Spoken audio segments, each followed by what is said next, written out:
It's the Marty Show.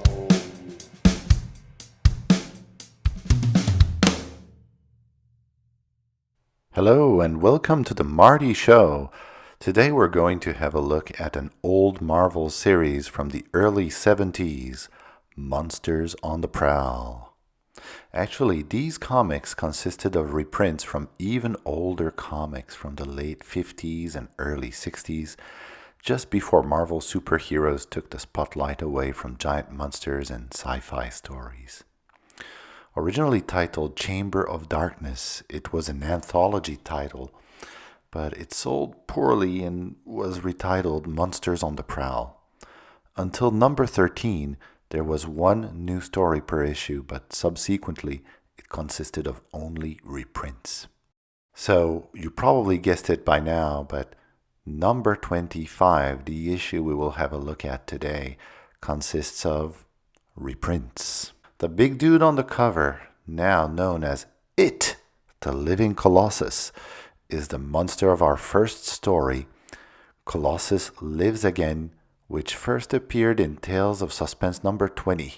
Narrated in the first person, the previous story, I Created the Colossus, was originally published by Marvel Comics, 1950s and early 1960s forerunner Atlas Comics.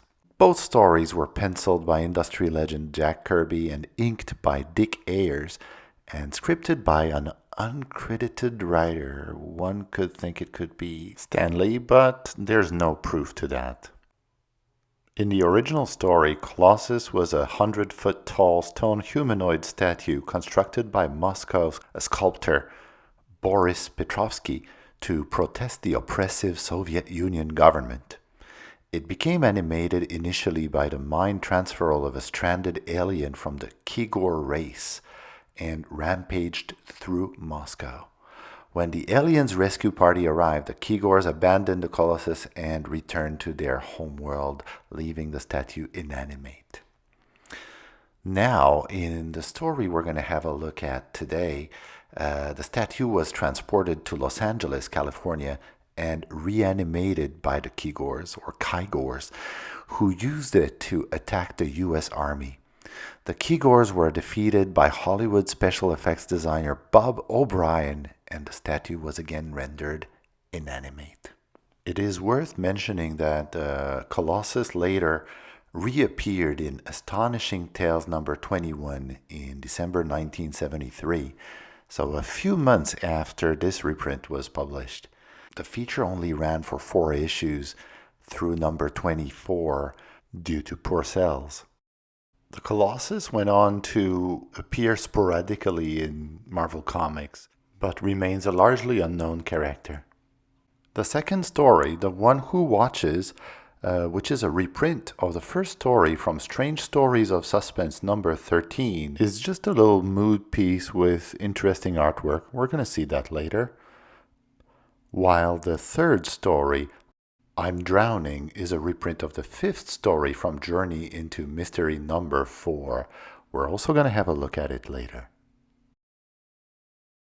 So this is Monster on the Prowl, number 25. 20 cents. Cheap. Colossus lives again. Stop him. If Colossus rises, all mankind is doomed. Colossus has come back to life. Abandon ship. So here you can see that the colors actually differ from the original cover that was printed in the 50s. Let's open the book. And here we can see the first page, which is actually a similar image to what you see on the cover. If you look down, you can see that this was published in 1973, September. Here you can see the Kigor alien and pretty much what happened in the first story. So this is a flashback to what happened in the previous and first issue of the Colossus story, the first part. Here you can see some humans witnessing a spaceship and and the Colossus being possessed pretty much by these aliens and then causing havoc.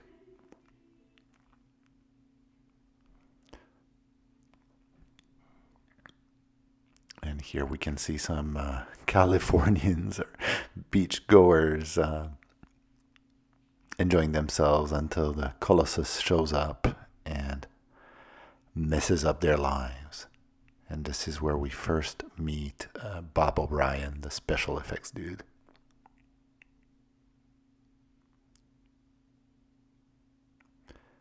And here we can see the Colossus attacking the film studio and breaking stuff. As a result, Bob O'Brien is like, oh, we have to figure out a way to stop this thing. And here the Colossus causes more havoc.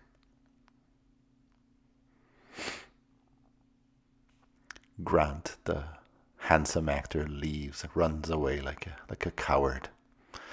And then Bob O'Brien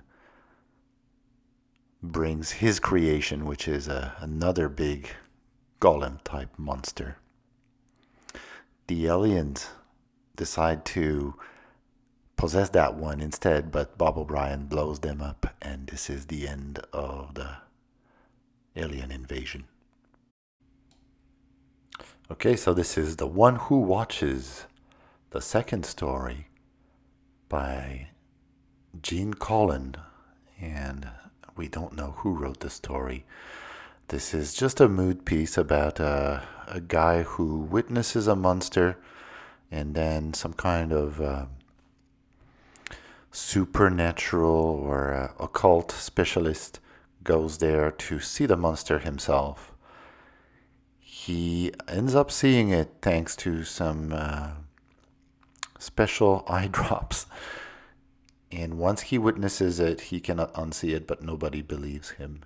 That's pretty much the whole story. And the last story here, I'm Drowning, with amazing art by Steve Ditko, is a very short story about a guy trying to escape from prison.